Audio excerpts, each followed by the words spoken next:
So you watch that whole debate and you're probably still unemployed. There's no stimulus check coming. So that's that from that debate. So because of this, crowdfunding is like skyrocketed over the past few months since the start of the pandemic because, the government has no social safety net. So we're pretty much have to build our own safety net. Thank God for the internet because this situation probably be way more disastrous of having millions of people begging for money on the streets. But luckily we have the internet. So I gotta share this. It's just like it's kind of. Some people may seem like it's a good thing. It is a good thing that people are helping each other, but it's a bad thing that we live in the most like richest country in the world, and yet we still have to like kind of do this kind of digital shaking the can for each other to help each other out. Forcing us into communism. Yeah. No, I don't know what this is. That's forcing us into fucking feudalism. That's what they're forcing us into. Well, yeah. So you have the power to change lives. So People Magazine is getting into it. This is awful in the sense that it's like that shit makes me sad, man. Everyone feel good about yourself that you have to beg for money because grandma can't afford her medication. This is the reality of it. I've done this a couple of times for my mother. And this is why people hate politicians. Yeah. This that we're looking at right now is why people hate the Bloods and the Crips. This is why I wanted to show this after the debate, because even though we saw this glamorous debate, you're still going back to your real world problems. So, we never left the real world problems. Yeah, we probably won't get a stimulus bill to maybe like March. January 20th, 2021, if a certain president is being sworn in. And then we probably won't see the money till March.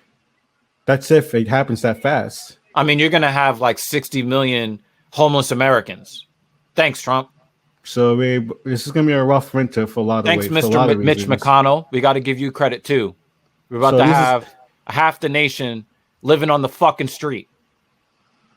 So it's across the board. It's for I've seen things for teachers doing this, for supplies. I've seen this for like healthcare workers. I donated to different healthcare workers in the beginning of the pandemic. Those healthcare workers raising money for masks. You saw that happening.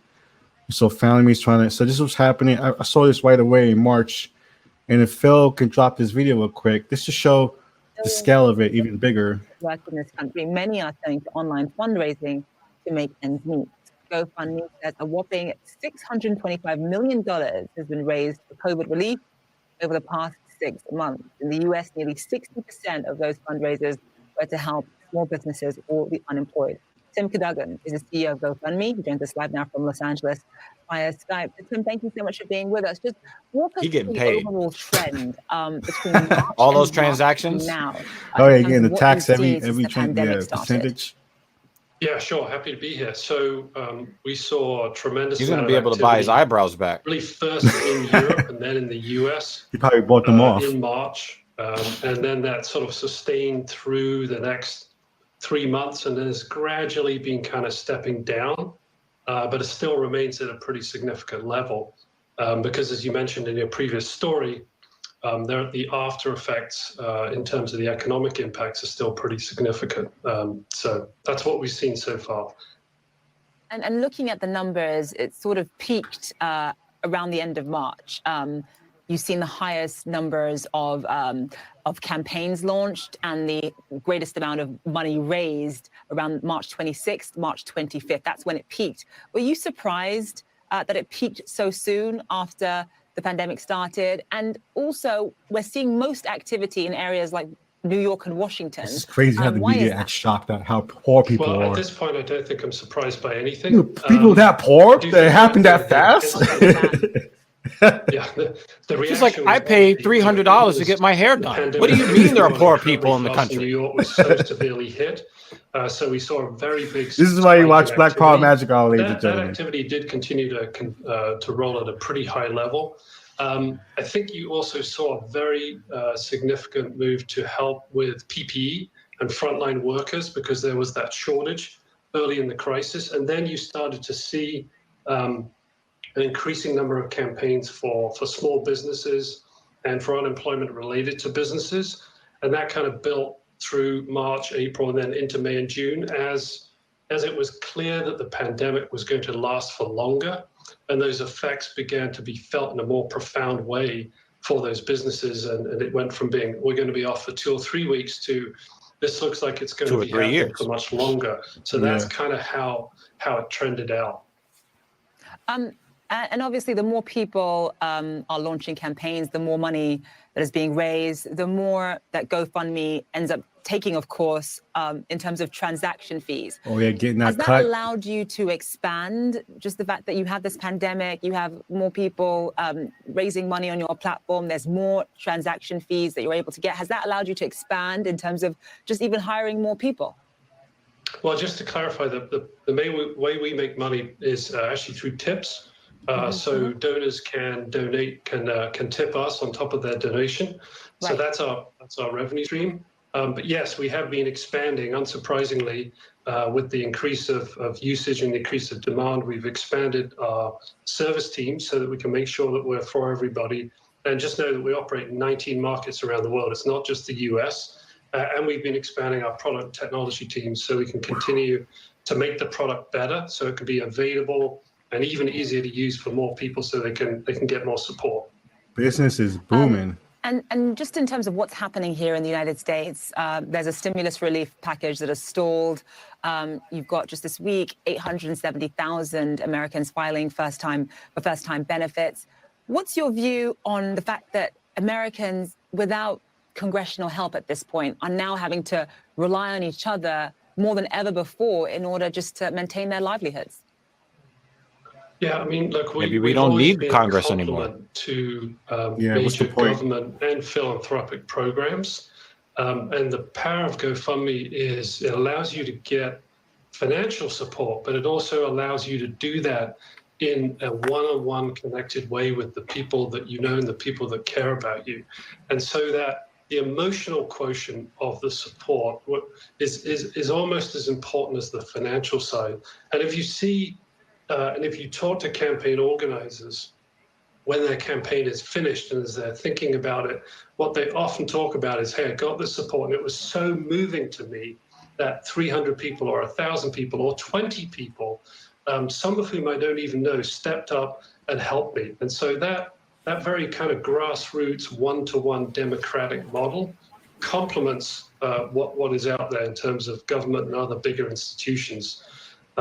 But yes, that's not doing shit. This is a time of unparalleled need.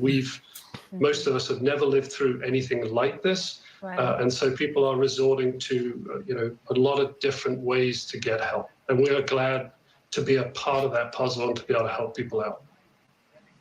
It goes back to that situation. Like, I feel like we talk about this sometimes, how like poor people tip more than people with more money. And it's the kind of situation with that. Like GoFundMe is like skyrocketing. Like, all the poor people are scavenging as much as they can to help each other. You know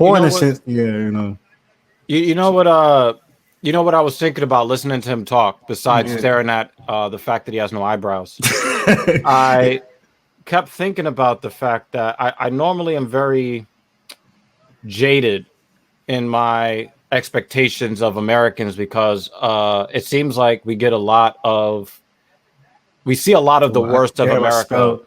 We see it on social media. Americans wrong. That was bothering me the entire time. I was staring at that shit. I didn't want to say anything because I know when we put the clip out there, I don't want to be the asshole that is shown on the clip. Like, shit, that fucking typo is just fucking sitting there. But anyway. Awful. It was like 8 months. What are we talking about? A new kind of American? But, like, I think that we, and like Zuckerberg has made sure that the algorithm caters to the worst possible, the most negative posts, so that you see the worst of people more than you see the best of them. Yeah. And, with this, the government is kind of showing itself to be redundant.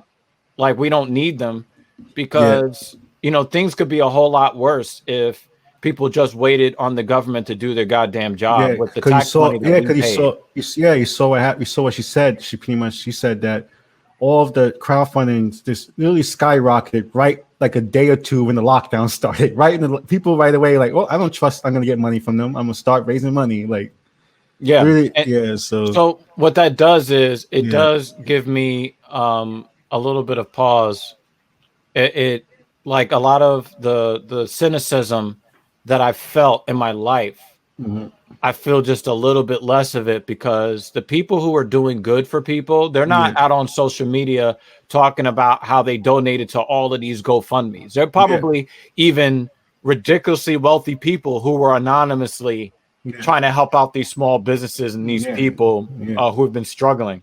So that does warm my heart a little bit, but it is also sad that we're forced into this situation where, you know, we're paying all of these politicians, and then we're doing the stuff by ourselves that we paid the politicians to do. And what do we normally do when we hire a contractor and then we end up doing their job for them? We terminate the contract. Exactly. They were supposed to be responsible with our tax money, yet we're here wallowing in our own, you know, we're dependent on kind of these third-party systems like PayPal, Venmo, Zelle, Cash App, GoFundMe, OnlyFans. Because if you really think about it, OnlyFans, OnlyFans. You know, a lot of people are doing that OnlyFans shit. Because like, if you're telling me I can't go to work, you know what I'm saying? I'm gonna sell these pussy pics. Because what the fuck else am I supposed to do? I still gotta pay my rent. $5 a head, you know,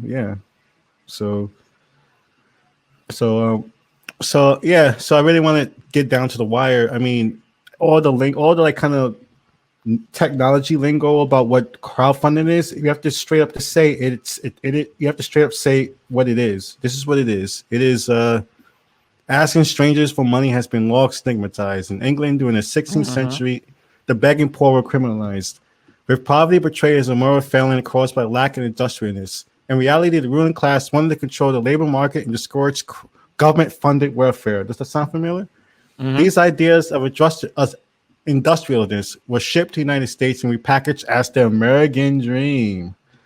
The credo that anyone with pluck can pull themselves by their bootstraps. The subtext, if you can't, it's your own fault. For these reasons, the stitching together of a social safety net has been fraught political enterprise, with starts, stops, and backslidings through the decades. And then we just jump across. The internet, however, ushered in a new way for asking for money, particularly with the rise of crowdfunding. So through crowdfunding, people who may not have access to financial resources can raise money for healthcare treatments, adoptions, child tuition, and it's the saddest thing is healthcare treatments. I see that so often. I mean, why do you think Breaking Bad was even a thing?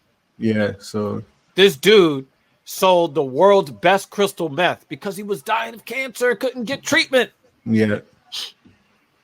Over 60% of American millennials report using at least one of these payment platforms. So, yep. So, and it does really reframe it. You know, a lot of times, you know, and I was brought up to not only look down upon people who ask for help. I was conditioned as like I grew up in the worst poverty that you can experience in a first world nation. Like I came up through that. Yeah. And we were taught like, don't ask nobody for nothing. Don't ask for help.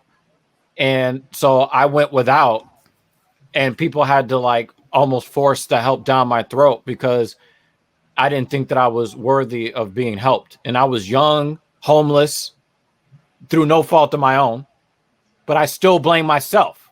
So that's how you know that that's been ingrained into us generation after generation. Yeah, it's the same. I mean, I feel like I always that goes back to you saying about Breaking Bad. The whole thing was like he was too proud to go around and ask for money. He was like ashamed that what he's doing to his family, so he did like he needed to make money as fast as possible to help himself. He started selling that meth. So I think that resonated with how fucked up the healthcare system is. Yeah, I think that resonated with a lot of people because I think that a lot of people they felt forced to do stuff that they would not normally have done if not for, you know, being dealt a really bad hand, you know, with their health.